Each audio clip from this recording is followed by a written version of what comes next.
Hey guys, welcome back. I wanted to post a longer term review of this Canyon Ultimate, and I think my last video I had put 160 miles on the bike. That was about 4.5, 5 months ago, and since then I'm at a total of 1,485 miles, 29 outdoor rides. Let me show you that real quick. Look at that ride we did yesterday. It's at 39 miles, average of 23 miles an hour. We're moving. Can I get that in focus? There we go. 1,500 feet of climbing. It was brutal. So, let me get you some focus here. So yeah, I don't train on this bike. This is only my bike for racing. It's only my bike. It's the bike that I ride on competitive group rides. And there she is. Perfect focus. Okay, so this is I wanted to post a longer term review. As you saw, 1,485 miles of competitive group riding, racing. That's all I do on this bike. I do all my training indoors on my indoor trainer. And so I have a really good idea of how this bike handles and how it, comfort and all that kind of stuff. And I'm going to go over all that stuff here in a minute. Let me give you a list here real quick. So I'm going to go over the fit of this bike. I'm going to go over the comfort of this bike, stiffness, how it climbs, how it handles, how it descends, maybe some things that I don't love about the bike. And I'm not a YouTuber. I don't have editing software, so I can't really... this is going to be one take. This is actually going to probably be two parts because I actually filmed this video about an hour ago and then my camera shut off because the battery died. I had a fully charged battery, so my apologies. Anyways, I'm probably going to make some mistakes, cut me some slack. Let's get into this. So this is the 2019 Canyon Ultimate CF SLX 9.0. Fully mechanical. This is size extra small. I'm 5'7", I've got a 30-inch inseam, and this is the size that I should be on. I just went through Canyon's perfect sizing system, and they kicked out the size for me. It works. It fits me really well. This bike out of the box weighed 14.5 pounds, just over 14.5 pounds. With my power meter pedals and my random bottle cages, we are at 15.25 pounds. So, very, very lightweight bike. First thing I want to talk about here. So if I get long-winded about anything in particular, like handling or fit or whatever, check the description below. I'm going to probably have some timestamps there, and you can just skip ahead to the next section, or you can just close the video out. I really don't care.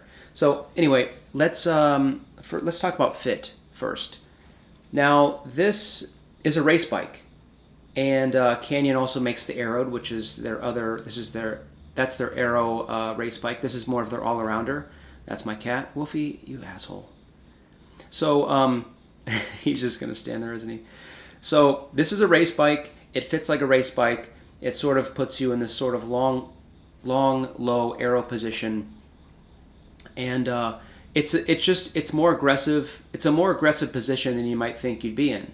You're a little more stretched out than you might think you'd be. It fits like a race bike. You're in a very powerful position on this bike. Your sort of weight distribution is perfectly balanced over the powerful part of the pedal stroke. So when you're out on the hoods or in the drops, you are ready for anything. If there's a breakaway going down the road, if someone in your group ride, your competitive group ride, sort of attacking down the road, you're ready to go. But that's the position this bike puts you in. And the integrated bar and stem is what sort of throws a wrench in the works. So as the sizes get bigger, as the frames get bigger, the stem gets a little longer, the handlebars get incrementally wider. So no matter what size you get, you're sort of going to be locked into that position, the position that Canyon wants you to be in, and it's certainly a more aggressive, sort of racy position. I'm more apt to call this bike their all-arounder style race bike instead of just sort of dumbing it down and saying it's a lightweight climbing bike. It's so much more than that, in my opinion. Even though, it is more than a lightweight climbing bike in my opinion because you have 48 millimeter wheels, you have aero tube shapes, you have an aero fork, down tube, seat stays, seat tube, you have an aero cockpit. Aerodynamics have certainly been considered for this bike, but I think the main focus was stiffness to weight. Obviously, the Aeroed and other aero bikes are mainly concentrating on aerodynamics. But with this bike, it's a racy bike, racy fit. It's not just a lightweight climbing bike. This is an all-arounder style race bike. So if you don't have that flexibility if you're not sort of an aggressive rider, if you don't go out on competitive group rides that average at least, say, 20 miles an hour, and if you don't race, then you probably shouldn't be buying this bike. Go for the Endurace or go for, another bike where you have the ability to sort of swap the stem or even flip the stem. Look at, I don't know if you can see it, that's a negative, you have a negative degree angle for that stem. It's almost like parallel with the ground, which again, for this bike, is perfect. It gets you low in aero. It's a great riding position for people that ride aggressively. If you're not an aggressive rider, don't get a race bike. Okay, so let's talk about the comfort of this bike. This bike is remarkably comfortable given the fact that it's a race bike. I know their secret sauce. In my opinion, in my experience, so I was doing a quick ride to the bank just a few miles away, just kind of just noodling over to the bank. And I was going over a rough stretch of road, and I noticed that I was getting a lot less vibration up through, say, the saddle as compared to what I felt in my feet and in my hands. So it's something in the seat post. It's something maybe in that rear part of the frame, the upper rear part of the frame.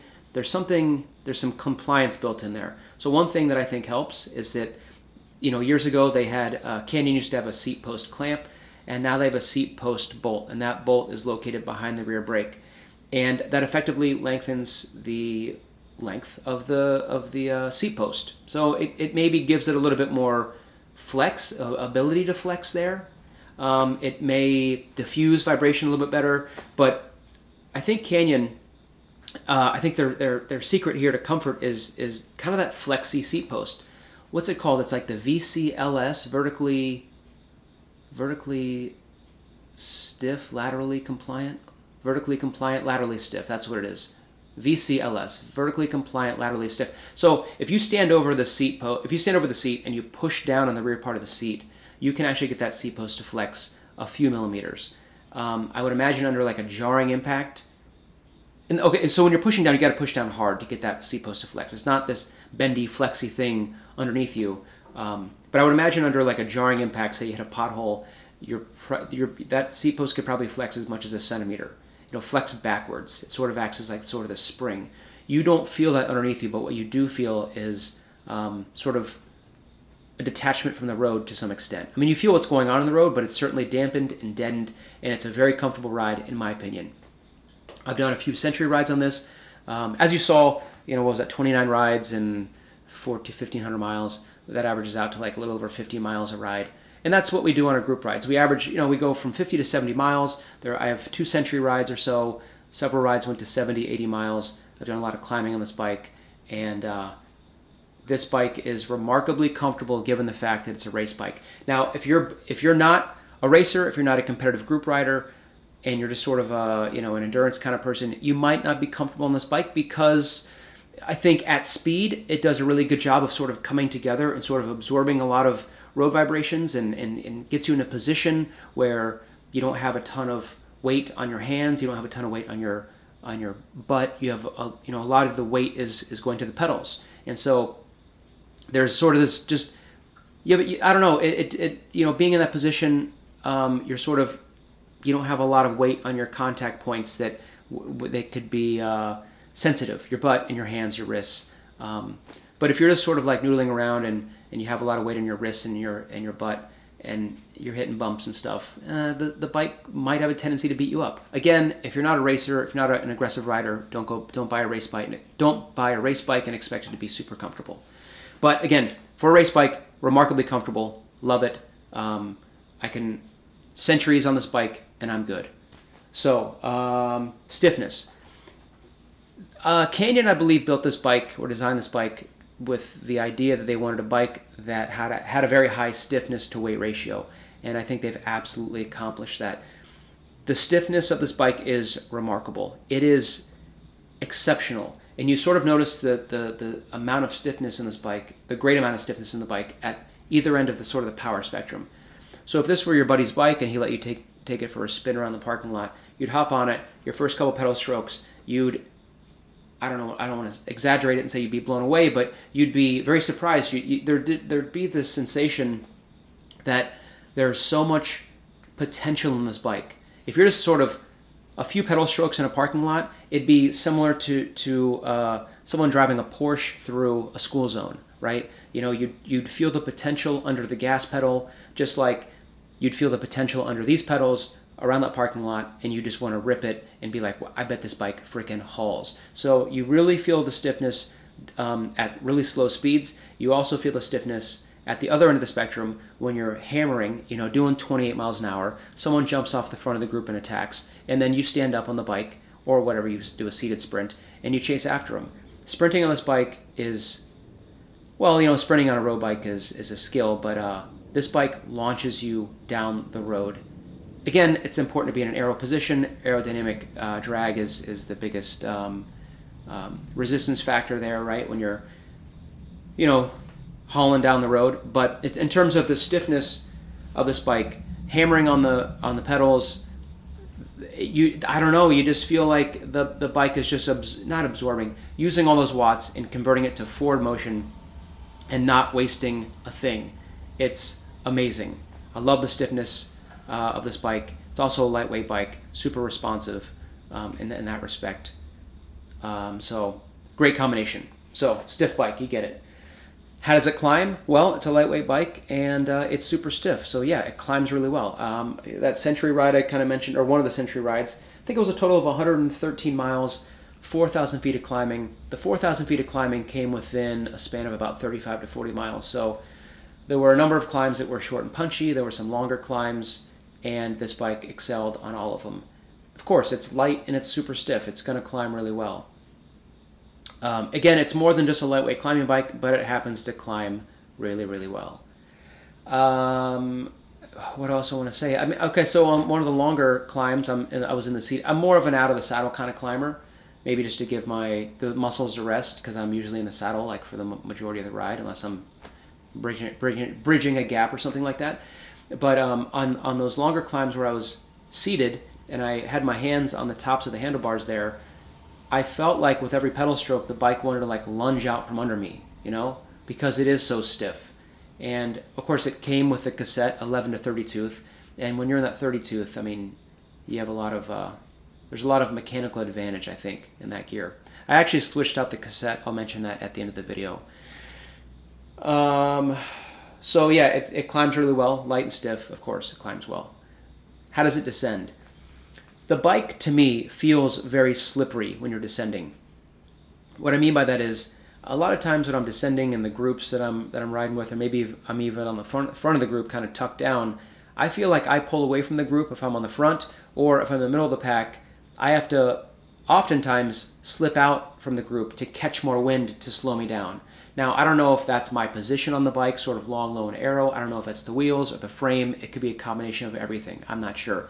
But the bike descends like, I don't know, something that descends really fast. It's just it's a very slippery bike on the descents, and I've just noticed compared to other guys that I ride with who are Cat 3s, Cat 4s. I don't know if there's any Cat 5s I ride with, but the guys that don't race could easily be Cat 5s in my opinion.